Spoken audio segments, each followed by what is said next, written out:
હાલો, જય શ્રી કૃષ્ણ. મારી ચેનલમાં આપણું હાર્દિક સ્વાગત છે. આજે આપણે બનાવીશું રીંગણાનું રાયતું. એમાં મેં એક રીંગણું લીધું છે, એને આપણે વચ્ચે આવી રીતે કટ કરી અને બાફવા મૂકીશું.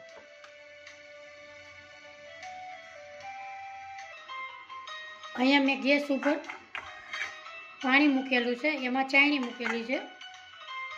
એમાં તમે આવી રીતે બે રીંગણા મૂકી દઈએ, માથે આવી રીતે ઢાંકણું ઢાંકી દઈએ. આને 5 થી 7 મિનિટ શેકાવા દઈશું, બફાવા દઈશું. આપણે 7 મિનિટ થઈ ગઈ છે. હવે આપણે જોઈ લેશું.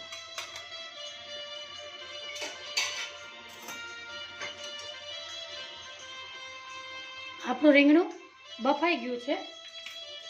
આપણે ગેસ બંધ કરીશું અને ડીશમાં આવી રીતે કાઢી લેશું. એને આપણે 2 મિનિટ ઠરવા દેશું. આપણું રીંગણું ઠરી ગયું છે. હવે એને આપણે છાલ ઉતારીશું.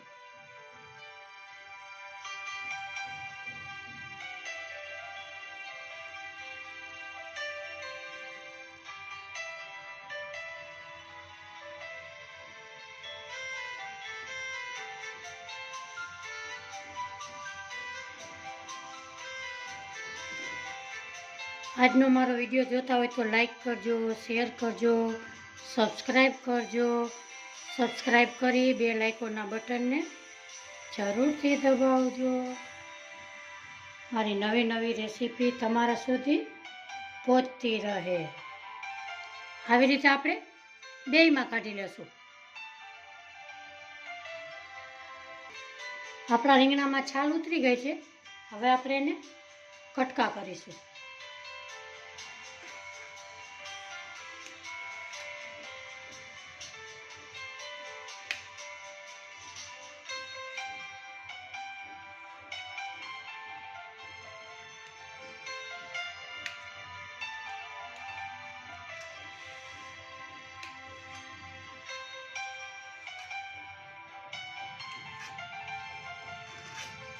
આવી રીતે આપણે બેયમાં કટકા કરી લેશું.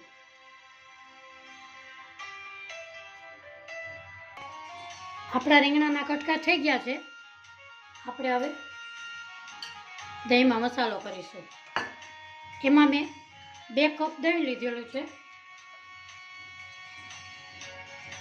એમાં નાખશું સ્વાદ પ્રમાણે નિમક,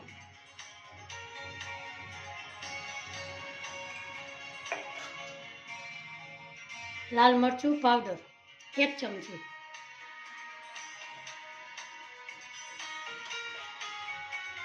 ધાણા જીરું પાવડર 1 ચમચી, ધાણા ભાજી. એને હવે મિક્સ કરીશું.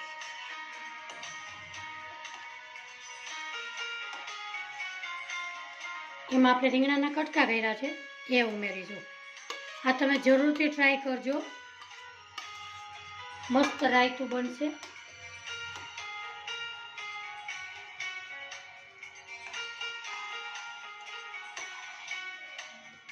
આજની મારી રેસીપી કેવી લાગી કોમેન્ટ બોક્સમાં જરૂરથી જણાવજો. હવે આપણે સર્વ કરીશું.